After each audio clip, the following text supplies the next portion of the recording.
Folks around here always say that farming isn't just a job. It's a rhythm, a heartbeat that starts before the sun even thinks about cracking the horizon and doesn't stop until your bones are aching and the moon is high. And you learn pretty quick that you don't mess with that rhythm unless you want to deal with a cranky farmer and usually 1,000 pounds of angry livestock. It was a Tuesday. I remember that clearly because Tuesdays are when I haul the heavy feed, and the air was crisp, that kind of sharp, cold morning air that wakes you up better than the coffee steaming in my mug. And I was walking out of the farmhouse feeling good, ready to fire up my old International Harvester tractor and get the day moving.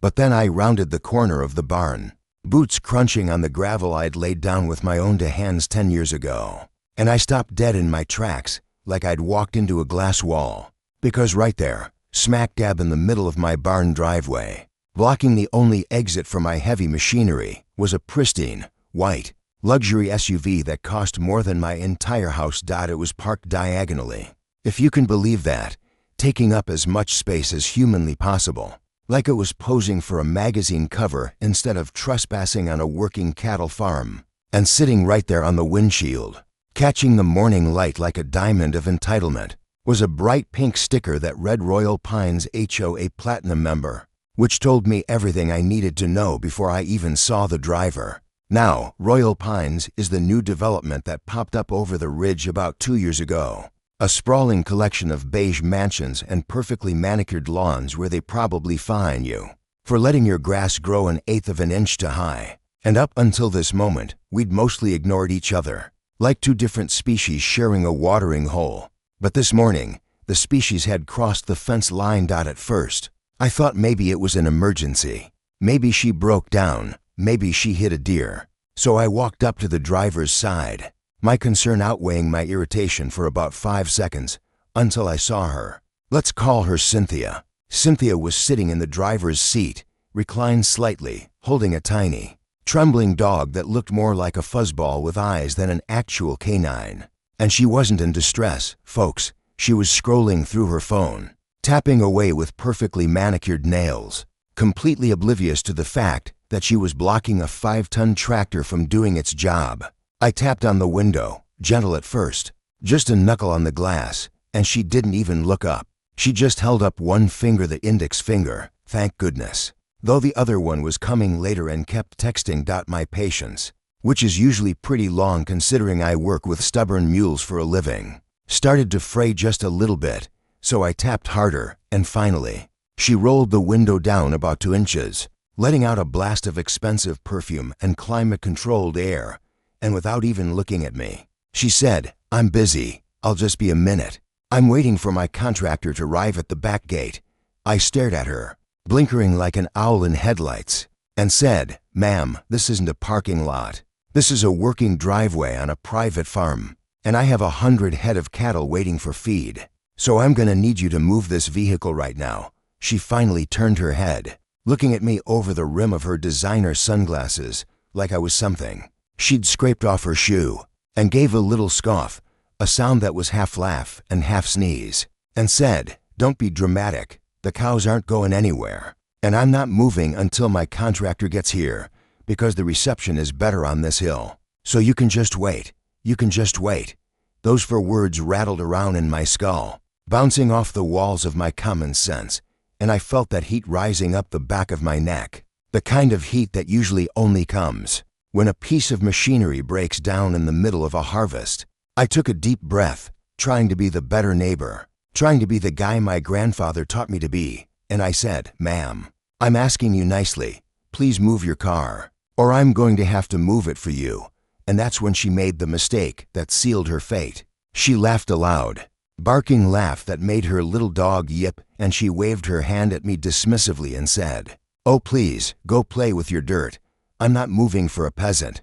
And then she rolled the window back up, sealing herself in her bubble of arrogance. Well, folks, there's a moment in every man's life where the road splits, and you can either take the high road or the tractor road. And looking at that white SUV gleaming in the sun, mocking my morning schedule, I decided it was time to fire up the diesel. I turned on my heel, walked back into the barn, and climbed up into the cab of my tractor. A beast of a machine that's been on this farm since the 80s, covered in scratches and dents that tell stories of hard work. And when I turned that key, the engine roared to life with a sound like thunder trapped in a steel cage. I saw Cynthia jump in her seat, her head snapping around, and for the first time, I saw a flicker of doubt in those eyes behind the sunglasses. But she didn't move. She just clutched that dog tighter and glared at me, assuming I was bluffing, assuming that the rules of her hoa protected her out here in the real world. I dropped the front loader bucket down just a few inches off the ground, put it in low gear, and started inching forward, the massive tires crunching the gravel with a sound that usually sends coyotes running. And I watched her face transform from annoyance to genuine confusion, and then to panic as the shadow of the bucket loomed over her hood. I stopped about 6 inches from her bumper, revved the engine one good time just to let her feel the vibration in her teeth, and waited for her to back up, giving her one last chance to choose survival over stupidity. But Cynthia, bless her heart, was stubborn. She started mouthing words through the glass, pointing at her phone, probably threatening to call the police or the National Guard or the manager of agriculture. I don't know. So I shifted gears, let out the clutch, and gently, ever so gently, made contact. Metal met metal, or rather, heavy-duty American steel met lightweight fiberglass and plastic. And I started to push. It wasn't fast, it wasn't violent. It was just an irresistible force meeting a very movable object. The SUV's tires squealed in protest, skidding across the loose gravel, and Cynthia was screaming now. I couldn't hear her over the engine, but I could see her mouth open wide, her hands flailing, the dog scrambling into the back seat for safety. I kept pushing, guiding that shiny white symbol of entitlement backwards, straight toward the drainage ditch that runs along the side of the drive-in ice. Soft, grassy depression that gathers rainwater and, apparently, luxury cars. I felt the moment her rear wheels went over the edge, a sudden lack of resistance, and then the front of her car tipped up like the Titanic, staring at the sky, before sliding gracefully down into the mud with a wet, squelching thud that I could feel through the steering wheel. I put the tractor in neutral, set the brake, and just sat there for a second, sipping the rest of my coffee which, miraculously, hadn't spilled a drop. The silence that followed was beautiful, broken only by the chirping of birds and the distant, muffled shouting coming from the ditch.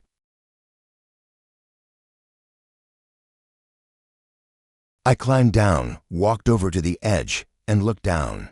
The car was fine, mostly, just muddy and stuck at a 45-degree angle, and Cynthia was scrambling out of the passenger door, because the driver's side was pinned against the mud bank. She looked up at me, her hair a mess, her shoes ruined, and shrieked, "You maniac! You destroyed my car! You're going to jail! Do you know who I am? I am the president of the hoa." And I just looked down, tipped my cap, and said, "Well, Madam President, you're currently trespassing in a drainage ditch, and if I were you, I'd watch out for the snakes." She scrambled up the bank, slipping and sliding, mud coating her designer jeans, and immediately started dialing 911, screaming that she had been attacked, that there was a lunatic with a tank, she actually called it a tank, and that she needed immediate rescue. I didn't run, I didn't hide, I just went back to the barn, loaded up the hay bales, and waited, because I knew the law out here, and I knew that blocking a farm access road is a big no-no in our county. About 20 minutes later, a sheriff's deputy rolled up, a guy I've known for years named Miller, and he gets out of his cruiser, takes one look at the tractor, one look at the car in the ditch, and one look at Cynthia, who is currently vibrating with rage, and he just sighs the deep, weary sigh of a man who didn't get enough sleep. Cynthia was on him like a hawk, grabbing his arm which he politely pulled away and yelling, "Arrest him! Assault with a deadly weapon! Destruction of property!" He pushed me. He literally pushed me. Miller looked at me and asked, "Bo, what happened here?" And I told him the truth. Plain and simple, "Officer, I had livestock to feed. She was blocking the only exit. I asked her to move.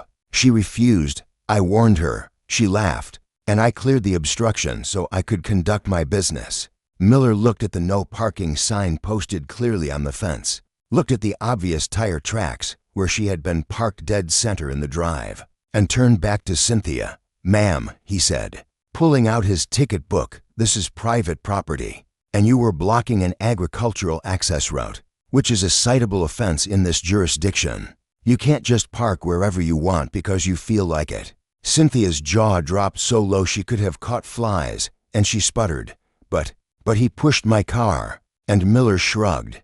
"Looks to me like he assisted you in moving a vehicle that was illegally parked after you refused to comply.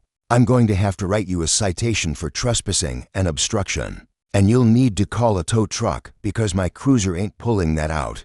I watched as she stood there, holding that ticket like it was a piece of radioactive waste, watching the tow truck drag her muddy SUV out of the ditch while my cows watched from the fence line, chewing their cud like they were enjoying dinner and a show. I thought that would be the end of it. I thought she'd take her licks, learn her lesson, and stay on her side of the property line. But folks, I was wrong. I was so wrong. Because you see, for someone like Cynthia, humiliation isn't a lesson. It's fuel. It's gasoline on a fire of petty vengeance. As she drove away in that mud-caked car, glaring at me through the dirty window, I knew this wasn't over. This was just the opening shot in a war she was determined to win, even if she had to burn the whole neighborhood down to do it.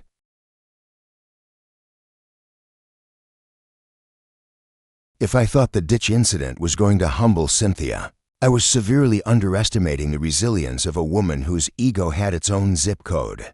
The very next morning, the sun hadn't even burned the dew off the grass when I heard the distinct click-clack of high heels on gravel, a sound that has no business on a dirt farm road. I walked out of the barn, dusting feet off my hands, and there she was, marching down my driveway like she was storming the beaches, her little dog tucked under her arm like a football. Her car was obviously in the shop getting the mud detailing removed, so she had come on foot, and she looked like she had spent the entire night rehearsing her speech in the mirror. She didn't say good morning. She didn't apologize for trespassing. She just stopped 10 feet from me, pointed a finger that was shaking with rage, and shouted, "You think you're funny? You think you're some kind of cowboy hero? You humiliated me in front of the neighbors." I leaned against a fence post, took a sip of my coffee, and said, "Cynthia, you humiliated yourself. I just provided the special effects." That turned her face a shade of red that clashed with her scarf, and she started screaming about how she was going to sue me for every acre I owned, how she was going to file complaints with the EPA, the ASPCA, and probably NASA if she could find a number. Then, she whipped out her phone and started filming me, holding it landscape style like a wannabe documentary filmmaker, narrating to her imaginary audience, "This is the man. This is the violent individual who attacked a helpless woman and her dog." I just waved at the camera and said, "Morning, folks, welcome to the farm," which made her screech in frustration and storm off, but not before promising that I hadn't seen the last of her. And she was right. Later that afternoon, I saw a gray sedan pull up and park in the exact same spot where she had been the day before. It wasn't her car. It was a friend of hers, some poor woman who looked terrified, sitting there gripping the steering wheel while Cynthia stood on the public road, directing her like an air traffic controller. She was using a proxy. She thought if it wasn't her car, I wouldn't touch it. But I wasn't going to play bumper cars again. I had a better idea. I called my buddy Joe, who runs the tow yard in town and has a specialized flatbed for heavy equipment.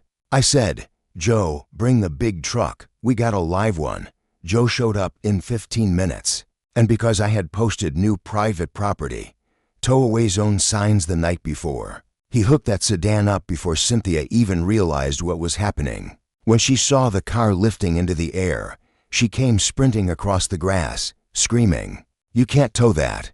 That's not my car." And Joe just tipped his hat and said, "Ma'am, the sign says unauthorized vehicles. It don't say nothing about whose name is on the title." Cynthia actually chased the tow truck down the road. I'm not making this up. She was running in those heels, shouting commands, until gravity decided to humble her again, and she tripped over her own feet, face-planting into the soft turf right in front of the mailboxes, where half the neighborhood was collecting their mail. The collective gasp, followed by the stifled laughter of her own neighbors, was a sound sweeter than any symphony I've ever heard. Phones were out, videos were snapped, and by dinner time, the HOA tumble was circulating in group chats 3 towns over.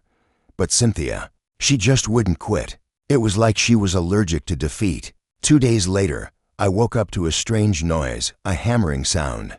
I looked out the window and I honestly thought I was still dreaming, because there, at the end of my driveway, Cynthia had constructed a barricade.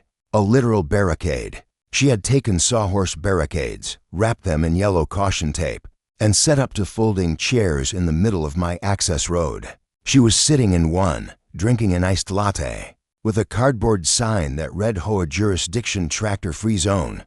I walked down there, rubbing my eyes, and asked, "Cynthia, what in the world are you doing?" She looked up, smug as a cat with a canary feather in its mouth, and said, "I have annexed this driveway. The HOA bylaws state that any road adjacent to the community that poses a noise or safety threat can be claimed for safety monitoring. You are now under our jurisdiction." I stared at her. I looked at the cows.